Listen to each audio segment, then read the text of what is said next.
he just left the court. This matter, that is Commissioner of Police, Federal Capital Territory Command, against Sowore Sowore and Sarah Reporters. Just like we have always said, it's very important we brief the public on this matter because of the public interest nature of it. This matter was brought to court in 2022. 2021. Yes. Formerly we applied in court in 2022.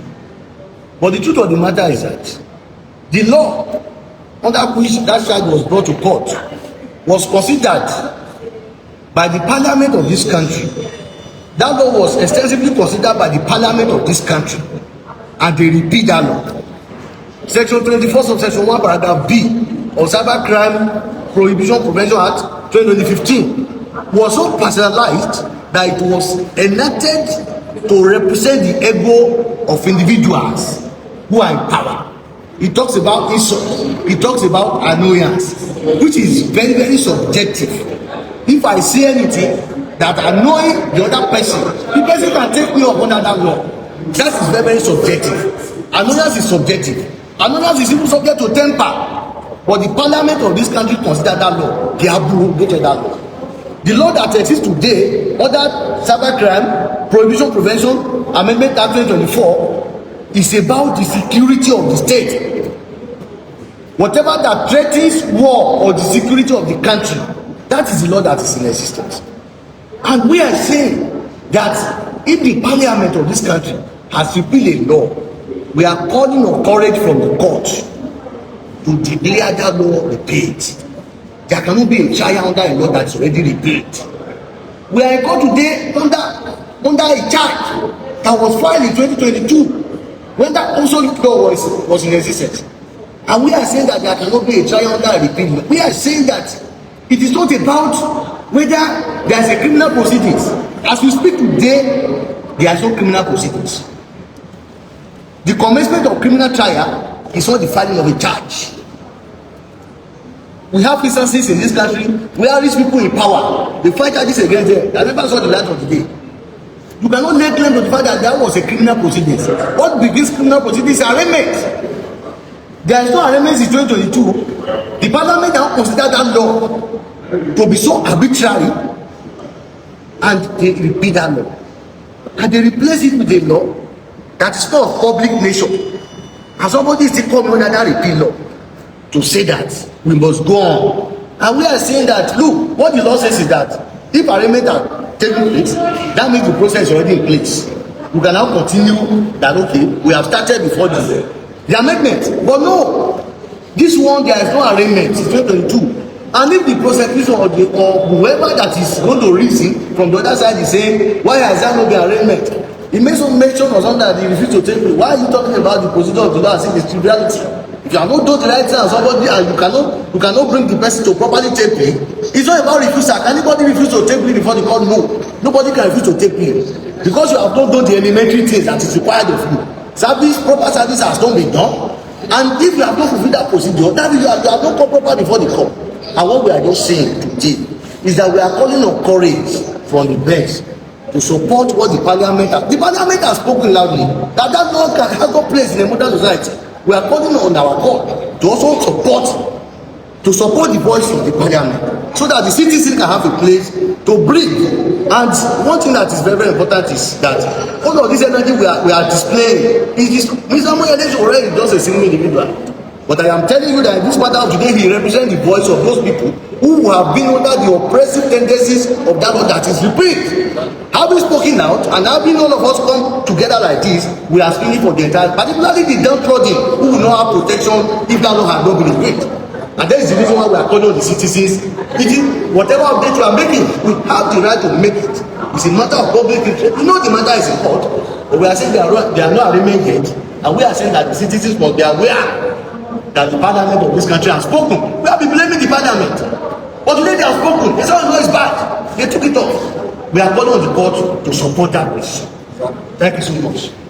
Thank you, everyone. As you are aware, today is a red letter day because just as we are standing here, the most serious matter is going on at the Federal High Court. those two floors below us, and that's the judgment being read in the case of Nnamdi Kanu versus the Federal Republic of Nigeria, where we expect an outcome. Some of us are predicted. As we speak, the accused person has been wanted out of the country by not court officials, but an interested party in the case, the DSS. They are the ones who are opening and closing the doors for the country. They are the ones verifying the lawyers and whoever they allow. That is not justice. It is a process that has been compromised by heavy-handedness from day one. I don't want to talk about the procedural force, which includes kidnapping of a client from another country to another court trial, which violates the Nigerian constitution. And you know, I say it all the time, I hate the quote the Nigerian constitution. I don't even believe in the constitution. But that's their run-up for now. So we assume that they understand the law. So we are calling on Nigerians that these are special times. We keep saying, we've been saying this since 2019, both politically and otherwise, that the special times that we are in, we demand all citizens to rise up at once. Those who said were mocking us in 2019 know better. When we said Buhari is not fit to continue to lead this country, and we said Buhari must go. Buhari eventually left power, he left the world. Now you have Tinubu, who is continuing with the very sick policies of Buhari that has kept this country pulverized, insecure, and totally washed up. As you're speaking, delegation of the federal government in Washington, D.C., not to meet the president of the U.S., but to meet a parliamentarian, a member of the House of Representatives, because they have destroyed the country. The country has lost its morality, it has lost its place, it has lost its respect among the Committee of Nations. You have the IG of police, the legal IG of police, it's in Washington, D.C., the NSA is in Washington, D.C., the chief of defense staff is in Washington, D.C. Just to go and beg a parliament, a member of House of Rep, because of how they have ruined our country. These are the people that are supposed to be coming to us to beg us. The South African leaders, we don't do that. When the South African president went to the US, he went to see Donald Trump. Even when Donald Trump misbehaved, he was able to put people that had disagreement with. If I was the one, I would tell Mr. Trump, shut up your mouth. Don't talk anyhow to the Africa's most important country. We have 200 million people here represented. You can just come down on me. But you know, it is the way we have treated ourselves. It's the way we have made our bed with these terrible leaders that we are laying on the turning beds now. Thank you guys. Keep you updated, and we will ensure we do the best we can to save our country. That's one promise we always make to you. Whether they declare us wanted, send us to jail, or whatever they want to do, we brutalize, kill. We know that we have only one country. The mistake that could have happened to me naturally to be born in Nigeria. The moment I was born here, I accepted the mistake. And I must live with it and make sure I fight through it. Revolution. Thank you. You should cover the comments you have to do.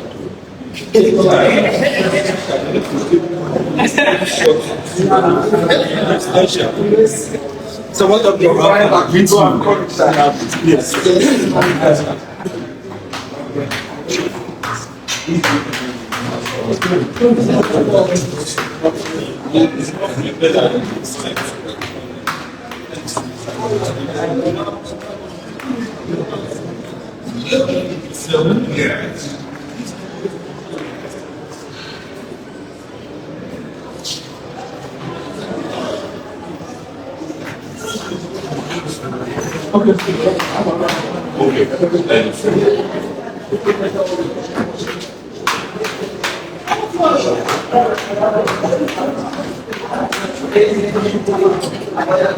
This is there.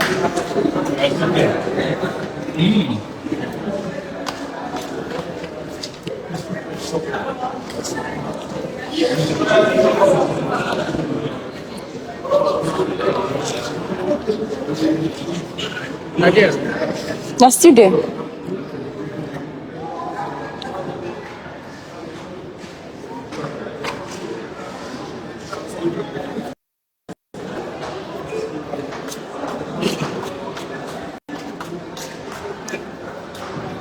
Sorry. It's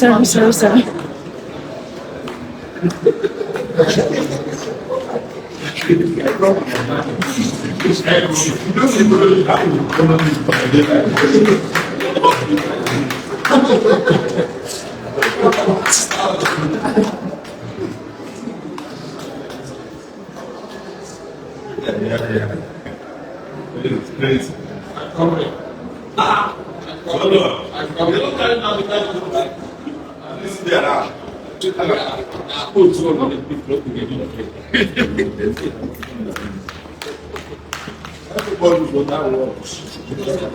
Except me.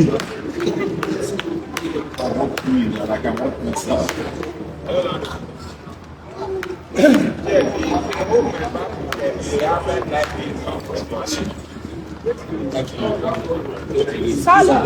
Sir, let's have your interview. Yes. Yes, sir. Hey, look up. Wait. Look at just pick it up, sir. Hey, please, sir,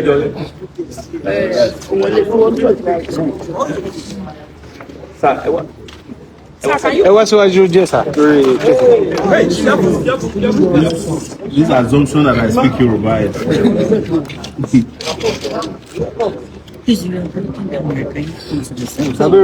I'm live. All right. Yes. No, wait. Do you guys have any questions? Or Yes, sir. We do. We want you to react to the outburst of Kanu today in court and how he was ordered to be thrown out. Well, we have made it very clear. This trial in the first place was unnecessary. Nigeria is wasting its time on the trial that will take Nigeria nowhere. Particularly at the time Nigeria is facing serious security challenges. That's what we should be focusing on. It's how to retrieve the body of the Brigadier General that was killed, if they have not. It is how to save the 35 Muslim girls that were adopted from a high school, 25 of them.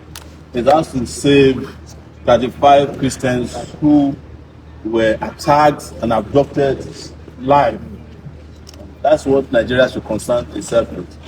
Not a exclusive, bonus trial to jail somebody whose only crime is asking for justice, in my view. I was watching part of it because I was in court for a different matter. And when they were describing the evidence they have, I was expecting them to say that they found him with an RPG. No. The only evidence they found in his room was a microphone. And then the biggest weapon was a radio transmitter. I've never heard that before, that a country will waste 10 years to prosecute somebody whose only weapon is a radio transmitter and a microphone. They also found underwear. The rest is hearsay, including they presented, by the way, an interview from Sahara reporters. Should anybody be jailed for being interviewed by Sahara reporters? He kept mentioning it. Interview Sahara reporter.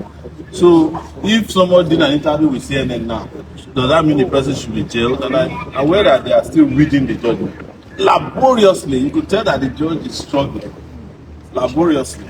I'm just hoping that between the time they present the case and the time the judgment will be delivered, that common sense will prevail, and Kanu will be allowed to rejoin his family, and Nigeria hopefully will start facing its real challenges, of which Nnamdi Kanu is not one of them. Thank you very much. So, Kanu's brother alleged that you guys actually hate Igbos with what's happened in court today. There's always excuse. And the Nigerian state manufactures hatred of ethnic groups against themselves. But ask yourself, was it a Yoruba man that, was it an Igbo man that jailed Awolowo? Was a Yoruba man. Abi?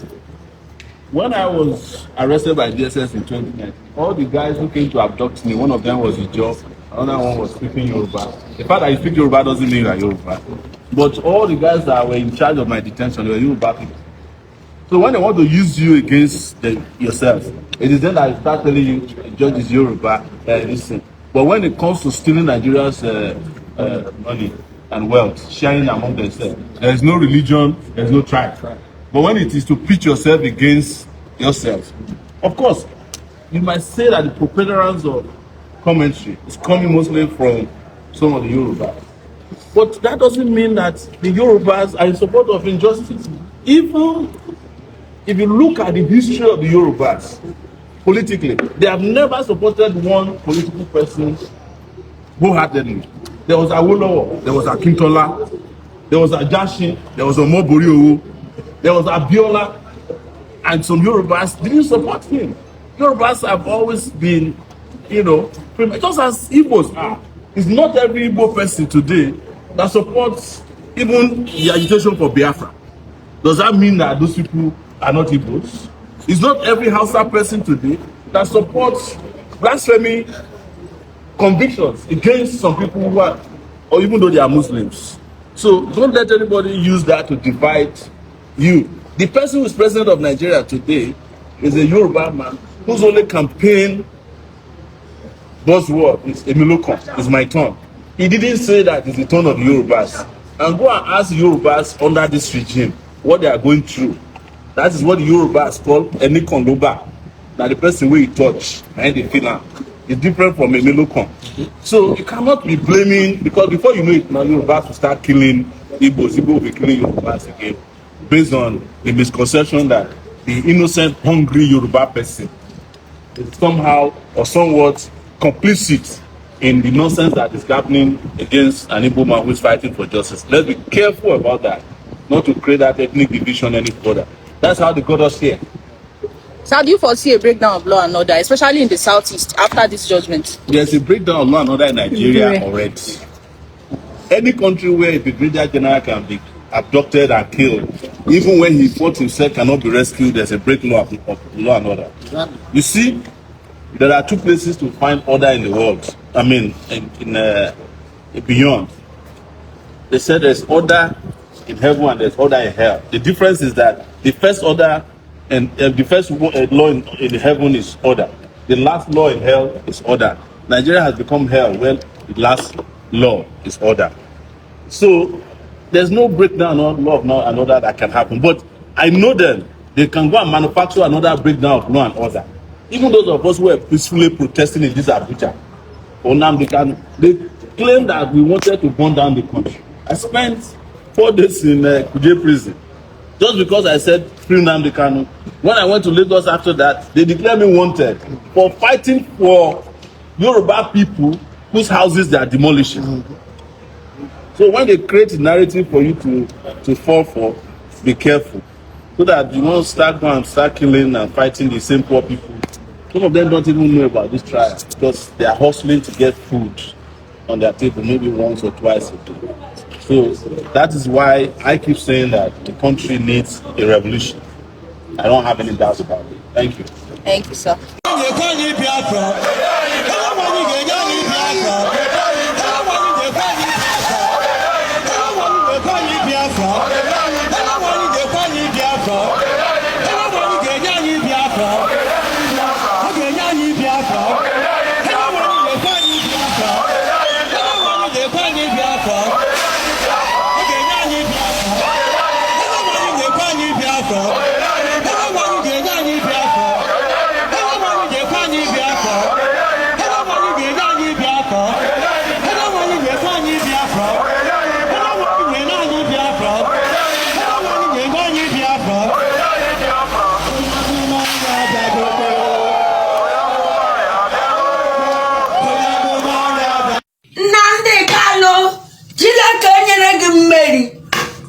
ijiri gaa ije Biafra ala mana Eke mana Orie onye bi imegbu gị Chineke adịghị kwesị mmegbu gị ọ ga-adịkwa nne gị mma na ezinụlọ gị ma ụmụ gị ma ikwu gị ma ibe gị ma anyị na ndị kụwa ọfọ ọ ga-adịrị unu mma gaa lụọ n'obodo